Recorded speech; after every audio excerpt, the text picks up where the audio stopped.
সপ্তাহব্যাপী resistance week কর্মসূচির অংশ হিসেবে ৪ দফা দাবিতে চট্টগ্রামে রোড মার্চ করছে বৈষম্য বিরোধী ছাত্র আন্দোলন।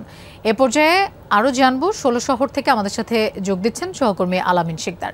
সিলন ফ্যামিলি ব্লেন্ডের কড়ালিকার আর সতেজ স্বাদের পারফেক্ট ব্লেন্ডে স্বপ্নেরা মিলুক টানা।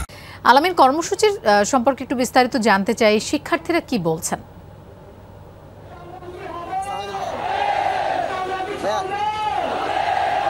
শিক্ষার্থীরা এখন এই মুহূর্তে চট্টগ্রাম যে ১৬ শহর রয়েছে আজকে দ্বিতীয় দিনের মতো সেই জায়গাটিতে তারা অবস্থান নিয়েছে এবং তাদের যে ৪ দফা দাবি সেই দাবি অনুযায়ী তাদের যে স্লোগান সেই স্লোগানে এখন মুখরিত এবং তারা রোড মার্চও করছে এবং তাদের হাতে থাকা যে প্লে কার্ড সেখানে আমরা দেখছি যে তারা লিখেছে যে খুনি হাসিনার বিচার চাই, ফাঁসি চাই এবং আওয়ামী লীগের রাজনীতি নিষিদ্ধ করতে হবে, এই ধরনের প্লে কার্ড তারা এখানে নিয়ে এসেছে। পাশাপাশি আজকের এই ১৬ শহর রেল স্টেশনে আমরা যেটা দেখছি যে চট্টগ্রাম বিশ্ববিদ্যালয় সহ চট্টগ্রামে যে সকল প্রাইভেট বিশ্ববিদ্যালয়গুলো রয়েছে, পাশাপাশি যে স্কুল কলেজগুলো রয়েছে সেখানকার শিক্ষার্থীরাও কিন্তু এই জায়গাটিতে জড়ো হয়েছে এবং তাদের যে বিক্ষোভ মিছিলে তারা শিক্ষার্থীরা জানান ফ্যাসিবাদী কাঠামোকে ব্যবহার করে ফ্যাসিস্ট হাসিনা এবং তার দল ও সরকার যে হত্যাযজ্ঞ চালিয়েছে সেগুলোর দ্রুত বিচার নিশ্চিত করতে বিশেষ ট্রাইব্যুনাল গঠন করা সহ ৪ দফার দাবি তারা করছে এবং পাশাপাশি এই যে প্রশাসন এবং বিচার বিভাগে যে